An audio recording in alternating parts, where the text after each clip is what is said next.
یہ جو میں نے ڈیفینیشن آپ کو بتائی ہے، اس میں سپریم الٹیمیٹ یونیورسل ٹروتھ میں پہلا لفظ آتا ہے اعلیٰ. وہ جو مرکزی علامتیں آپ لوگوں کو میں نے پڑھ کے سنائی ہیں، وہاں پہ آتا ہے مظہر الاول بالآخر مظہر الحق والعلا کأن اللہ نزل من السماء.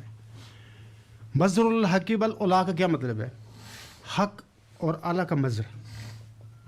حق اللہ کی صفت ہے. ایک یوں مقدر تھا کہ اس بندے پر اس حق نے اللہ کی صفت میں ظہور کرنا تھا، اللہ نے اس صفت کے ساتھ ظاہر ہونا تھا. اعلیٰ بھی اللہ کی ایک صفت ہے، سب اسم ربک الاعلیٰ آپ نے پڑھا ہوگا. یہ اعلیٰ بھی صفت ہے، اس اعلیٰ کی صفت کے ساتھ اللہ نے اس بندے پر ظہور کرنا تھا. یہ اللہ نے ایسی چیزیں رکھی ہیں اس میں کہ یہ اس نے اپنے سچے جو بندہ تھا اس میں پوری کرنی تھی. اللہ کو علم تھا کہ کچھ لوگوں نے دعوے بھی کرنے ہیں اس کے کہ ہم ہیں وہ، لیکن ان کو کوئی خبر نہیں ہوئی کہ کیا ہم کرتے پھر رہے ہیں، کہ ہے کیا. مظہر الاول والآخر مظہر الحق والعلا کأن اللہ نزل من السماء.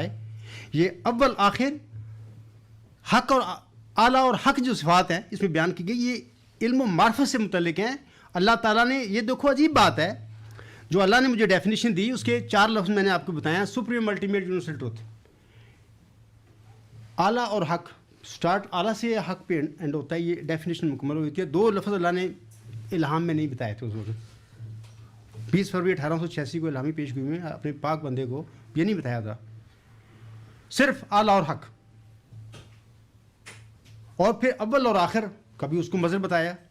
اللہ تعالیٰ نے یہ دونوں صفات اول اور آخر بھی اس پہ ظاہر ہونا تھا، اس بندے پہ علم دینا تھا اپنی ذات کا. اور پھر عجیب بات ہے کہ ظاہر اور باطن نہیں دی اس میں. اللہ نے نہیں کہا مظہر بالآخر مظہر ظاہر و مظہر الباطن نہیں کہا. اللہ نے فرمایا، خود چھوڑ دیا اللہ نے، کیونکہ اللہ کو علم تھا کہ اس کے بعد کہ جماعت احمدیہ جو میری بندے کی ہوگی اس میں کیا کیا ہوگا.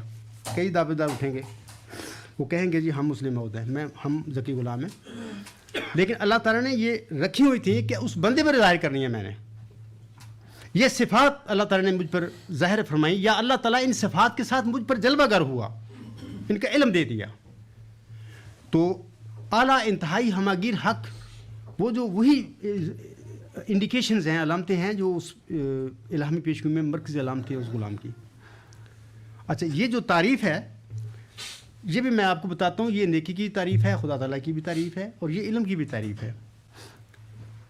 بعض لوگ جو مجھے کہتے ہیں کہ اس کا علم واجبی ہے، میں ان سے پوچھتا ہوں کہ آپ کو علم کا پتہ ہے؟ علم کی ڈیفینیشن کیا ہے؟ یہ وہ تعریف ہے جو اللہ تعالیٰ نے مجھے میری قسمت میں نصیب کی.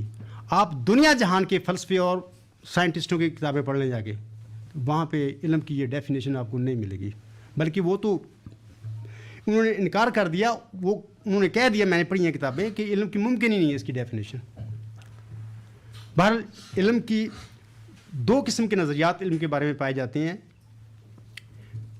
2 قسم کے نظریات ہیں. ایک تو ہے تھیوری آف نالج، اس کو ہم کہیں گے نظریہ علم، یہ جو سقراط نے دیا تھا، علم ورچوئز نالج. ایک دوسرا ایک تھیوری اور علم کی ہے،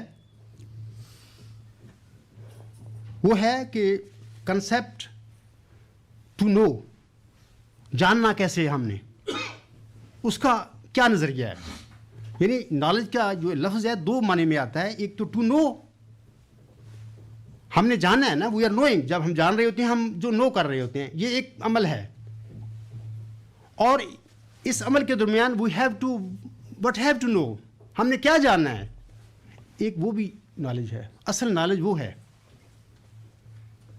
نو تو ہر بندہ کر رہا ہے، ایک فعل ہے، ایک عمل ہے، لیکن جس کو جاننا ہے وہ اصل نالج ہے، وہ نیکی ہے، وہ خدا ہے. اس کی ڈیفینیشن میں آپ لوگوں کے آگے بتا رہا ہوں. وہ ہے سپریم الٹیمیٹ یونیورسل ٹروتھ، اعلیٰ انتہائی ہماگیر حق. اگر آپ ان 4 لفظوں پر غور کریں اسی ترتیب سے جیسے میں پڑھتا ہوں، ایک ایسے وجود پر آپ کا ذہن پہنچ جائے گا کہ جو ایک ریئلٹی ہے.